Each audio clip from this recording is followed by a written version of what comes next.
Dean Huijsen akan kenakan nomor ini di Real Madrid? Real Madrid berhasil mendatangkan Dean Huijsen untuk memperkuat lini belakangnya. Mereka menebus klausul rilisnya sebesar 58 juta euro dari AFC Bournemouth. Pemain berusia 20 tahun ini menandatangani kontrak jangka panjang yang akan membuatnya bertahan di Madrid hingga 2030. Presentasi resminya dijadwalkan digelar dalam waktu dekat. Para penggemar sudah menantikan nomor punggung yang akan dikenakan Huijsen. Nomor ini menjadi identitas baru sang bek muda di klub barunya. Selain itu, nomor punggung punya nilai historis di Real Madrid. Banyak legenda yang mengukir sejarah dengan nomor tertentu. Nomor 24 kemungkinan besar akan menjadi pilihan Huijsen. Menurut Guillermo Ray dari The Athletic, ia akan mengenakan nomor ini pada musim debutnya. Nomor 24 sebelumnya pernah dikenakan oleh beberapa pemain penting di Real Madrid. Claude Makélélé, Nacho Fernandez, Aitor Karanka, dan Sami Khedira tercatat sebagai pemakainya. Arda Güler adalah pemilik terakhir nomor ini, sebelum akhirnya berpindah ke nomor 15 pada musim 2024-2025. Ini menunjukkan pentingnya nomor 24 di Madrid. Sebelum ke Real Madrid, Huijsen memakai beberapa nomor berbeda. Di AFC Bournemouth, ia menggunakan nomor 2. Saat dipinjamkan ke AS Roma, ia memakai nomor 3. Sedangkan bersama Juventus, ia sempat mengenakan nomor 13. Di level tim nasional, Huijsen pernah memakai nomor 12 di UEFA Nations League. Namun laporan terbaru menyebutkan nomor 24 akan menjadi nomor barunya di Real Madrid.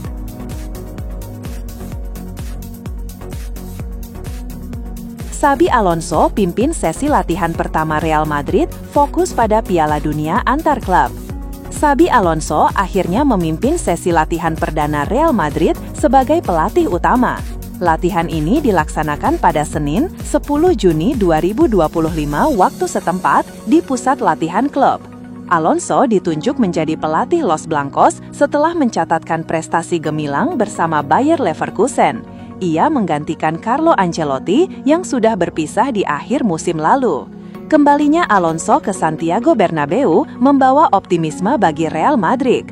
Pria asal Spanyol tersebut diharapkan bisa mengantarkan tim meraih juara. Alonso memulai sesi latihan ini dengan beberapa pemain saja. Banyak pemain lain masih belum bergabung karena menjalani tugas negara di jeda internasional. Menurut laporan realmadrid.com, latihan ini digelar di Ciudad Real Madrid. Eder Militao, Thibaut Courtois, Dani Carvajal, David Alaba, dan Brahim Diaz terlihat mengikuti sebagian sesi latihan. Sesi dimulai dengan latihan fisik di lapangan, kemudian dilanjutkan dengan latihan intensitas tinggi termasuk penguasaan bola dan pressing. Real Madrid akan menghadapi Al Hilal di Hard Rock Stadium, Miami pada 19 Juni 2025 WIB. Ini menjadi ujian pertama Alonso di turnamen resmi bersama Los Merengues. Latihan diakhiri dengan beberapa latihan lari. Beberapa pemain terlihat masih fokus pada pemulihan cedera mereka. Antonio Rudiger, Ferland Mendy, Endrick, dan Eduardo Camavinga sedang dalam program pemulihan intensif. Valverde berlatih di dalam ruangan untuk memulihkan kondisi. Tim akan melakukan persiapan tambahan di Valdebasa sebelum terbang ke Amerika Serikat. Keberangkatan dijadwalkan pada Sabtu mendatang.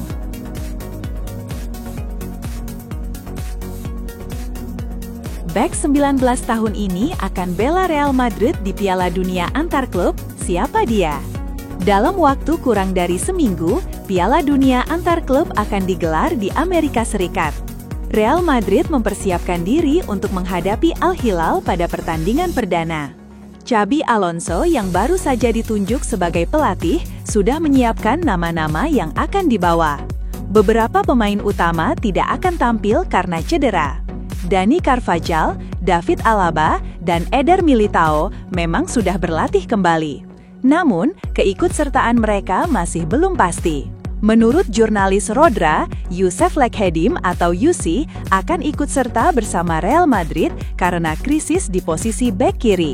Pemain 19 tahun ini sudah pernah merasakan polesan Xabi Alonso. Xabi Alonso mengenal Yusi sejak melatihnya di tim infantil A Real Madrid beberapa tahun lalu. Kepercayaan ini menjadi modal besar bagi Yusi untuk unjuk kemampuan. Ferland Mendy yang biasa mengisi posisi bek kiri harus absen karena cedera. Rencana Real Madrid mendatangkan Alvaro Carreras dari Benfica juga gagal. Saat ini hanya Fran Garcia yang menjadi bek kiri utama. Yusi berpeluang besar untuk mendapatkan menit bermain di turnamen ini. Yusi tampil impresif bersama Castilla dengan catatan 35 pertandingan, 1 gol, dan 4 assist. Carlo Ancelotti juga pernah memasukkannya 8 kali ke skuad utama. Dengan dukungan Xabi Alonso, Yusi bisa menjadi kejutan manis bagi Real Madrid. Namun, Diego Aguado juga disebut akan mendapatkan kesempatan tampil.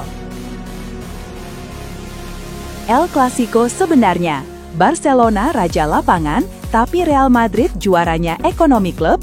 Musim sepak bola 2024-2025 menjadi salah satu periode paling gemilang bagi Barcelona. Blaugrana tampil sangat dominan di La Liga, berhasil menyapu bersih gelar domestik. Mereka juga berhasil menaklukkan Real Madrid sebanyak 4 kali di semua ajang. Namun, di balik euforia kemenangan di lapangan, ada satu klasemen yang belum bisa mereka menangi. Klasemen tersebut adalah persaingan ekonomi dengan rival abadinya Real Madrid. Di tengah renovasi Camp Nou yang masih berlangsung, Barcelona harus puas dengan pertumbuhan finansial yang stagnan. Sementara itu, Real Madrid justru mengalami peningkatan pesat. Mereka menjadi klub sepak bola Spanyol pertama yang menembus valuasi 6 miliar euro. Inilah potret nyata bahwa kejayaan di lapangan belum tentu langsung berbanding lurus dengan kekuatan ekonomi sebuah klub. Jurang ekonomi yang terbuka lebar di antara keduanya menjadi tantangan tersendiri bagi Barcelona. Mereka harus mengejar ketertinggalan di luar lapangan. Menurut laporan La Liga Stock Market 2025, Real Madrid kini memiliki valuasi fantastis sebesar 6,17 miliar euro. Angka ini tidak hanya menjadi rekor di Spanyol, tetapi juga menempatkan Los Blancos di jajaran klub olahraga paling bernilai di dunia. Sementara itu, Barcelona yang baru saja meraih treble domestik harus puas dengan valuasi 5,56 miliar euro. Nilai ini tidak mengalami kenaikan signifikan, bahkan cenderung stagnan. Penyebab utamanya adalah tidak adanya Camp Nou sebagai sumber pendapatan utama. Sudah 2 musim berturut-turut, Barcelona menjalani laga kandang di stadion sementara. Hal ini jelas mengurangi pemasukan dari tiket, hospitality, dan aktivitas komersial yang biasanya terpusat di stadion legendaris tersebut. Manajemen Barcelona berharap bisa kembali ke Camp Nou pada awal musim depan. Kembali ke rumah sendiri, diharapkan mampu mengembalikan aliran pendapatan yang selama ini terhambat. Hal ini juga diharapkan dapat membuka peluang untuk mengejar Real Madrid dalam hal valuasi klub. Meskipun tertinggal dari Real Madrid secara ekonomi, Barcelona dan Los Blancos tetap jauh di atas klub-klub lain di Spanyol. Kedua klub ini menguasai 64% dari total valuasi seluruh klub La Liga. Ini adalah dominasi yang tak tertandingi dalam sejarah sepak bola Spanyol.